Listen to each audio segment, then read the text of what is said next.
la crisis política en los Estados Unidos. Mañana hay cambio de mando. Será Joe Biden el nuevo presidente, el 46º presidente, 46 presidente de los Estados Unidos. Camila, tú dejaste una pregunta sintetizada. Yo dejo una pregunta que quiero que Nelson, si puede empezar a contestármela. ¿Es constitucional impugnar a un presidente que sale? ¿Y qué tan positivo o tan contraproducente, si lo que se quiere es lograr la unidad de ese país, ideológicamente hablando y dentro de la sociedad, que se lleve a cabo ese juicio político o esa impugnación? Nelson, por favor, si me puede contestar. Muy bien. En efecto, es constitucional, es legal, con la diferencia que a partir de mañana este proceso de impugnación, ese proceso de censura, pasa con un objetivo muy diferente a si Donald Trump fuera presidente. Y el objetivo a partir de mañana es para inhabilitarlo a que vuelva a ocupar un cargo. Eso es lo que establecen las leyes al respecto. Y segundo, lo más importante es que mientras es presidente en funciones, mientras es presidente de los Estados Unidos, se necesitan 2/3 partes de los votos de la Cámara, del Congreso, para la decisión, del Senado, perdón, para sentenciar. Porque el Senado es que conoce, que busca y sentencia. Pero una vez él deja de ser presidente mañana al mediodía, solo basta para inhabilitarlo la mitad más. Esa es la respuesta legal. Por eso se dejó para después. Es, perdón, Nelson, por eso... No, se dejó para después por una decisión del líder de la mayoría de los republicanos, que por una jugada política bastante hábil de él, dijo que no había tiempo, y efectivamente el tiempo estaba contra el Senado para enjuiciarlo y sentenciarlo. Esa es la razón que usó el líder de la mayoría. En cuanto a tu segunda pregunta, es una pregunta muy interesante. Impunidad versus unidad. Es uno de los temas que nosotros, los consultores en negociación, en mediación, en diálogo democrático, siempre vivimos trabajando. Esa dicotomía, si hacemos un intercambio de la unidad de una nación versus la necesidad de evitar la impunidad. Fíjate, la gran virtud del pueblo norteamericano, de las instituciones norteamericanas, es cero impunidad. Es precisamente que fue capaz de sacar, bueno, no cero, fue capaz de sacar a Richard Nixon del poder en la década de 70. Ahora bien, hay un tema aquí que veníamos conversando con amigos fuera de campo, y es el siguiente. El centro político en Estados Unidos se ha quedado vacío. ¿Por qué? Porque el grupo de izquierda liderado por Bernie Sanders se ha movido demasiado hacia la izquierda y el grupo de extrema derecha por Trump demasiado a la derecha.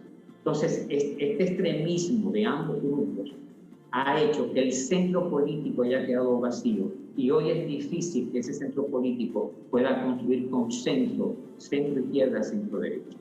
Es decir, no solo tienen un problema de impunidad versus unidad nacional, sino que es difícil políticamente hablando, como está conformada la realidad en estos tiempos, en este presente de los Estados Unidos, construir ese consenso entre centro-izquierda y centro-derecha.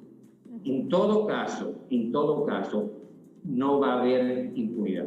Creo que los demócratas van a impulsar, y parte de los congresistas republicanos van a impulsar la agenda del juicio político, de la censura, para inhabilitarlo para el 2024.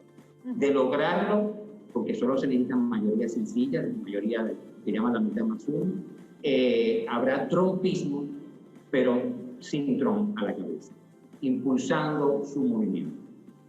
Ok, la figura sedición se ha mencionado con relación a un posible impeachment, que ya parece que definitivamente se dará.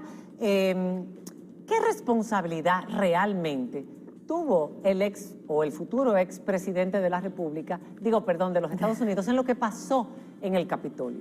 Porque a raíz de eso, sus redes sociales, su canal de YouTube fueron sacados de circulación, fueron suspendidos. Hay quejas con relación a ese tema por parte de sectores de la población y en el mundo entero se han cuestionado la validez de esas medidas de esos grandes monstruos de comunicación como son YouTube y Twitter, etc. ¿Qué va a pasar con Donald Trump? ¿Qué puede pasar con Donald Trump? Y si él fue responsable de lo que ocurrió, ¿cuáles serían las consecuencias? Porque una cosa es la inhabilitación, pero podría haber algo más, algunos cargos mayores. Bueno, para eso tendría que llevarse a un juicio fuera ya de lo que hemos hablado. O sea, el tema de un juicio político es un remedio constitucional para la remoción de un presidente. Ya él deja de ser presidente mañana al mediodía y ya eso no se aplica. Como decía Nelson, ahora el Partido Demócrata está concentrado en buscar una manera de inhabilitarlo para que no pueda correr en el 2024 de presidente de nuevo. Y ese es un tema. En cuanto al tema de lo que viene siendo, ¿qué pasaría? Él tendría que ir a juicio. Se tendría que probar en corte de que ha cometido un crimen para que se pueda sancionar, porque tampoco es porque nosotros no estemos de acuerdo que haya actuado de una manera o haya dicho algo de otra manera, se le va a condenar, va a pasar el debido proceso. Ahora, en cuanto a lo que es el Internet y en cuanto a lo que es la censura, eso sí es más preocupante desde mi punto de vista. Yo estoy aquí en Europa y enemigos así políticos del presidente Trump, como Angela Merkel en Alemania, el primer ministro francés, están muy preocupados, inclusive lo están llevando el tema de la censura al Parlamento Europeo, porque los próximos pueden ser ellos. Y darle tanto poder a compañías y a portales como Facebook y Twitter, de que te puedan controlar no solamente tus pensamientos, los algoritmos, y al mismo tiempo te censuren, es un problema mayor por el tema de la libertad de expresión y la misma libertad de prensa. Entonces yo creo que eso es un debate que ahora está comenzando en Estados Unidos y está preocupando mucho aquí en Europa lo que va a pasar con eso, porque en realidad imagínate que tú no puedas, y como hemos visto ya los videos filtrados del mismo CEO de Twitter, de la misma jefa legal de Twitter, donde dice esto es solamente el comienzo con esta cuenta de Trump. De una vez que salga de la presidencia, vamos a seguir con más, vamos a llegar a otros sitios, hasta el punto que Uganda suspendió el servicio de Twitter por ese mismo problema, y Polonia dijo que por cada censura que Twitter haga que no sea justificable, le van a poner una multa de $2 millones.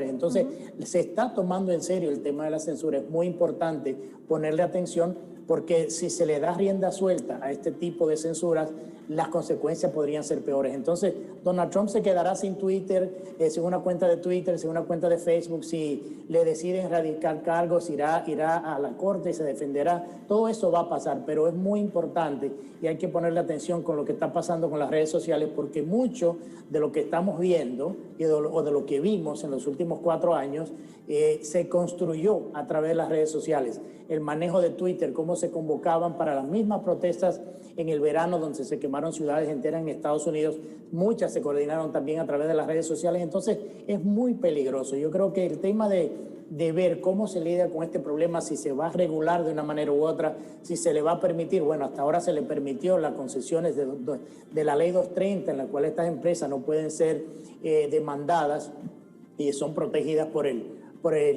legislación en el gobierno.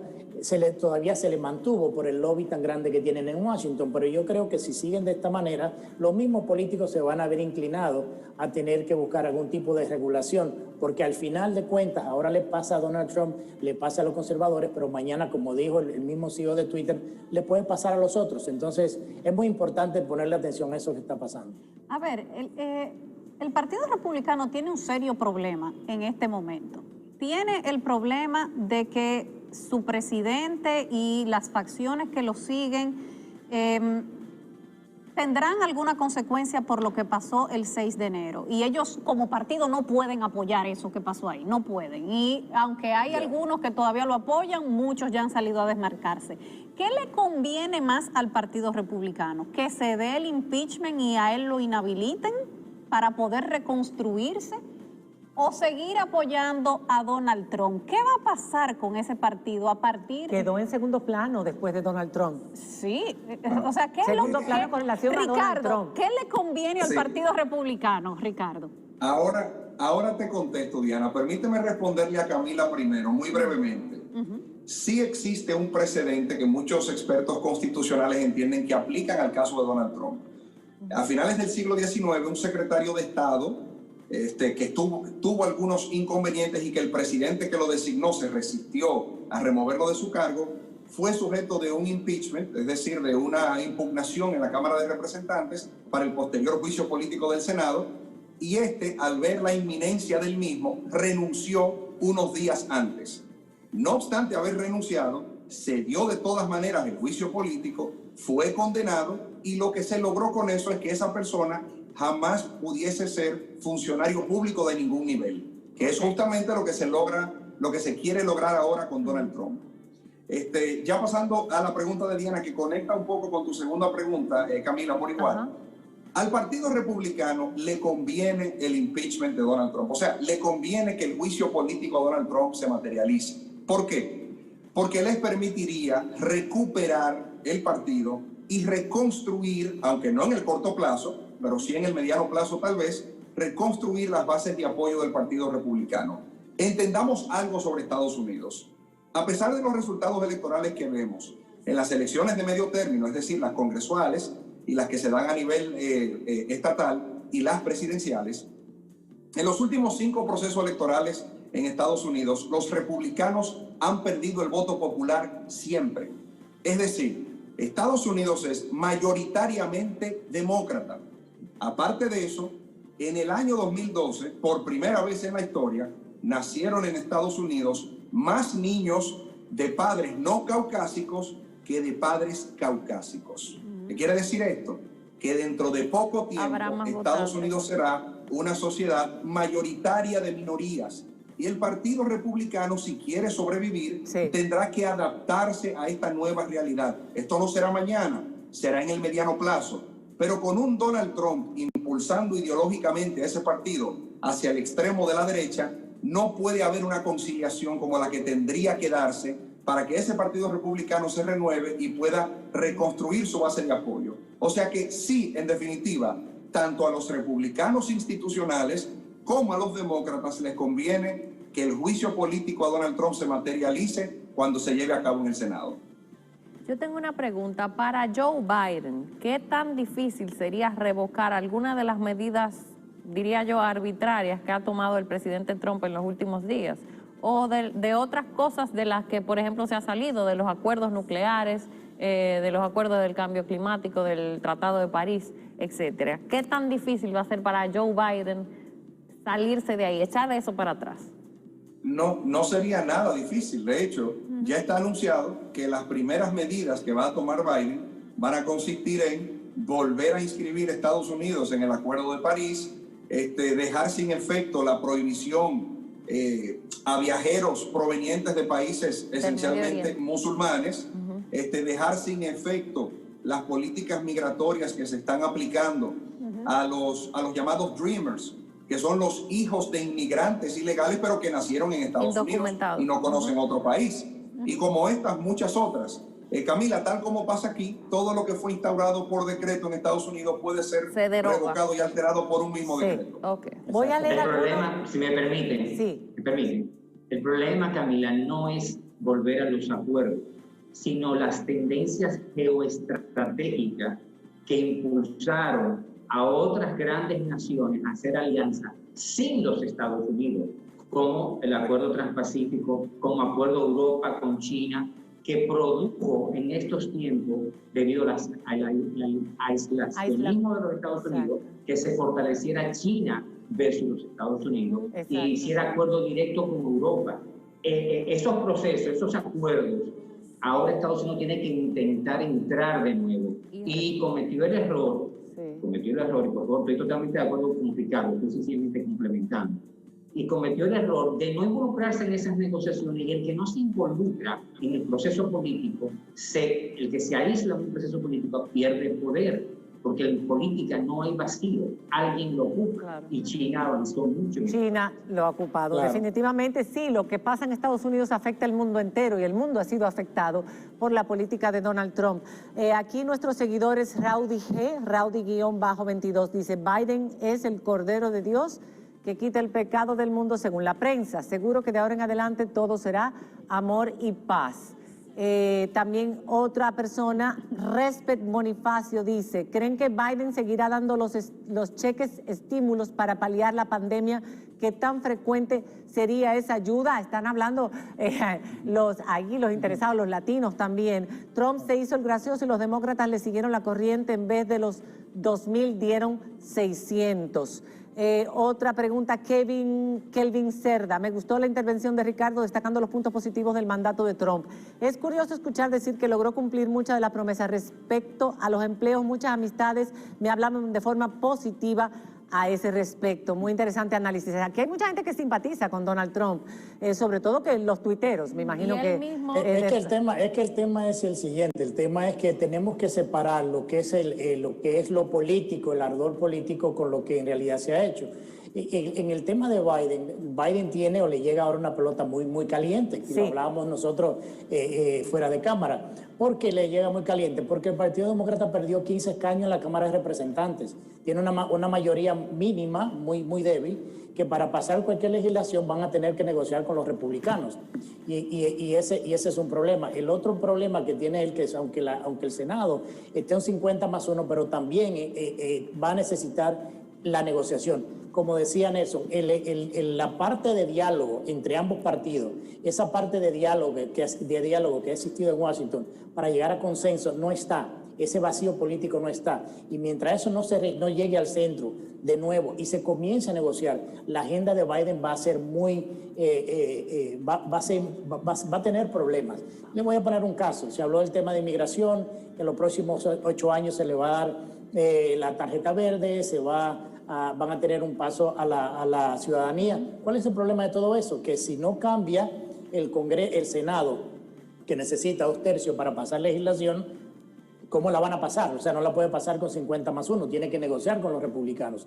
Entonces, y así un tema de legislación. Él va a hacer mucho a nivel de decreto, como hablábamos antes, él va a derogar muchos decretos, va a poner otros decretos, pero el tema va a radicar en el Congreso. Que mucho poder tiene Pelosi ahora, como que quedó con menos fuerza, perdiendo 15 escaños. Los demócratas no ganaron un escaño en la Cámara de Representantes, ganaron 2 asientos en el Senado. Entonces todo vuelve ahora a ponerse a nivel de negociación y para legislar, porque muchos de estos problemas se resuelven a nivel de legislación. El tema de una reforma migratoria se resuelve a nivel de legislación, no se resuelve con un TPS, no se resuelve con un DACA, porque esos son programas temporales, los cuales no te permiten tener la libertad que tú necesitas. Yo viajo mucho a Centroamérica. Los centroamericanos que tienen TPS, sus padres tienen que ir a visitar los Estados Unidos porque no pueden salir del país, al menos que no tengan un parol. Entonces no es una libertad, no es que tengan por legislación tengan esa protección. Tienen una protección de que pueden trabajar y que no lo van a deportar, pero están presos en Estados Unidos, no pueden salir. Entonces yo creo que cuestiones como esa, que el presidente electo Biden, que será presidente ya mañana, para concentrarse en esos temas va a tener que negociar mucho con los republicanos, se le va a torcer el brazo, es parte del juego político dentro de estas negociaciones, pero a él no le espera una agenda muy fácil. También acordémonos, como decía Ricardo, hemos hablado, en 2 años hay elecciones de medio término y todos estos congresistas entran en campaña en 1 año. O sea que lo que puede hacer en 1 año es lo más que va a poder lograr si mantiene el Congreso, si mantiene el control del Congreso por 2 años más o 4 años más, entonces tendría más tiempo. Acordémonos que cuando Obama tenía control, no solamente de la Casa Blanca, tenía control de la Cámara, tenía control del Senado y tenía mayoría más amplia y no pudieron pasar una reforma migratoria. Entonces yo creo que esto que le espera a Biden no es muy fácil. Se necesita mucho diálogo y mucho consenso para poder llegar a cosas buenas para el país. No solo en el Congreso, la misma sociedad que está fracturada. Cuando regresemos después de la pausa, el final, también los latinos. ¿Cómo va a beneficiar este cambio de gobierno a los latinos, a los dominicanos en los Estados Unidos, que en este momento están atendiendo este programa? Cuando regresemos después de la pausa. Esta noche María Cela